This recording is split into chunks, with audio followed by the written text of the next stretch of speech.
Hello guys, আসসালামু আলাইকুম। আশা করি সবাই ভালো আছেন। তো আমি ব্লগার আবার চলে আসলাম আপনাদের মাঝে নতুন একটি ব্লগ নিয়ে। তো আজকে আমি যাব টাঙ্গাইল জেলায় ধনবাড়ি থানা নবাববাড়ি। পুরো নবাববাড়িটা আজকে আপনাদেরকে আমি ঘুরে দেখাবো। তো গাইস চলেন, লেটস গো। তো গাইস দেখতে দেখতে আমরা চলে আসলাম ধনবাড়ি নবাববাড়ির সামনের যে রাস্তাটা সেখানে চলে আসছি। সামনে নবাববাড়ি। তো আপনাদেরকে পুরো নবাববাড়িটা দেখাচ্ছি, সাথে থাকেন। তো ধনবাড়ি স্কুল ছুটি হয়েছে। ভাইয়া গেটটা খুলেন। ভাইয়া গেট খুলে দিয়েছে। এখন আমরা ভিতরে ঢুকবো। তো গাড়িটা এখানে রাখতে বলতেছে, গাড়িটা রেখে আমরা চলে আসলাম। তো গাইস আপনাদের পুরো ভিতরটা ঘুরিয়ে দেখাবো। আমি এখন প্রথম গেট পার হয়ে দ্বিতীয় গেটের দিকে যাচ্ছি। বাম সাইডে যে বিল্ডিংটা দেখতে পাচ্ছেন, এখানে নবাবরা থাকতো। এখানে একটা একটা করে রুম করা আছে। পুরো বিল্ডিংটা দেখতে পারতেছেন। তো গাইস আমরা এখন ভিতরে গেটে চলে আসছি। এটা ভিতরের গেটের ভিউ। ভিতরে দেখতে যেরকম লাগে আর কি, চারদিকে গাছপালা দিয়ে ভরা।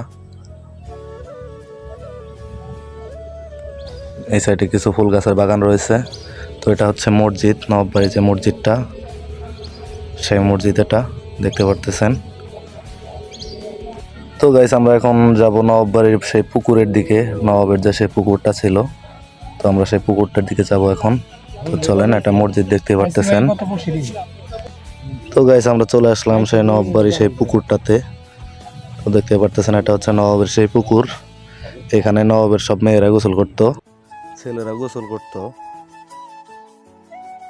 নবাবরা গোসল করতো। তো গাইস আমরা চলে আসলাম নবাবের সেই 3 নাম্বার গেটে। এই গেটটা আপনারা দেখতেই পারতেছেন, এটা হচ্ছে 3 নাম্বার গেট ভিতরে যাওয়ার। তো আমরা এখন এই গেটটাতে ভিতরে যাব।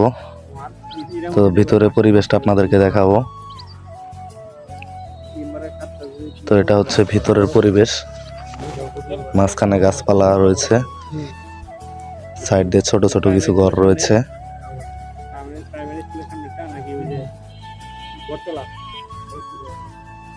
দেখতে পারতেছেন এই পাশে একটু ছোট ঘর রয়েছে। তো সামনের দিকে আরো একটি ঘর রয়েছে, এই ঘরটা। তো এখানে অনেকগুলো গাছে কাঠবিড়ালি রয়েছে, অনেকগুলো কাঠবিড়ালি গুলো অনেক সুন্দর।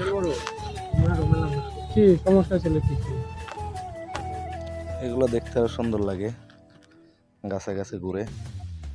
তো গাইস আমরা এখন চলে আসলাম সেই সামনের দিকটাতে আবারও। এটা সেই পুরোনো ঘরটা। তো ডান সাইডের দিকে রয়েছে আপনার নবাবরা যেখানে বসে আড্ডা দিত আর কি, মিটিং করতো। এটা হচ্ছে সেই ঘরটা। এখানে নবাবরা বসে মিটিং করতো। ভিতরে যাওয়ার কোনো অপশন নেই, বাইরে থেকে লাগানো। তাই আপনাদেরকে বাইরে থেকে দেখাচ্ছি। দেখতে পারতেছেন ঘরটা তালা দেওয়া আছে, ভিতরে যাওয়ার কোনো অপশন নেই। তো গাইস এখন আমরা সামনের দিকে আসলাম। তো সামনের দিকে এটা হচ্ছে, তো গাইস এটা হচ্ছে সেই 3 নাম্বার গেটের সামনের দিকের যে অংশটা। জায়গাটা খুব সুন্দর। এখানে ছোট একটি ভিতরে ঢোকার গেট রয়েছে, সামনে আয়না দেওয়া আছে। তো এই সাইডে আরেকটি বিল্ডিং রয়েছে। তো আপনাদেরকে পুরো সাইডটা দেখাচ্ছি। মাঝখানের গেটের যে ভিউটা দেখতে পারতেছেন, এটাই হচ্ছে সেই বিল্ডিংটা, 2 নাম্বার গেটের যে বিল্ডিংটা। এটা হচ্ছে মাঝখানের পুরো ভিউ। ফুলের গাছ লাগানো আছে।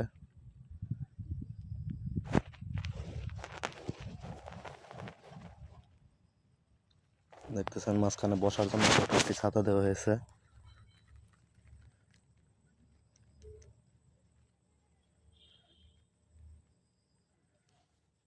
তো গাইস মাঝখান থেকে আবার পুরোটা আপনাদের দেখাচ্ছি।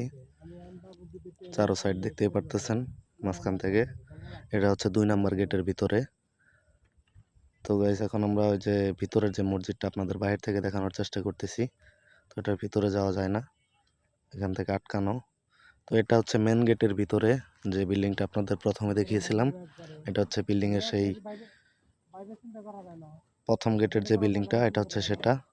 তো আপনাদের এটার ভিতরে দেখাচ্ছি। এটা হচ্ছে দরবার হল, যেখানে নবাবরা দরবার করতো।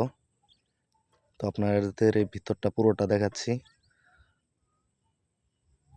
তো সাইড থেকে দেখতেই পারছেন এখানে অনেকগুলো রুম রয়েছে, সিঙ্গেল সিঙ্গেল রুম।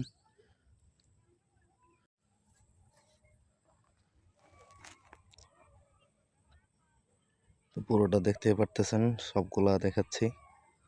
প্রত্যেকটা রুমের সামনে যে রুমে যে থাকতো ওনাদের ছবি টানানো আছে। নবাবের পুরো ফ্যামিলির ছবিগুলো এখানে দেওয়া আছে। তো গাইস আশা করি পুরোটা দেখতে পারতেছেন।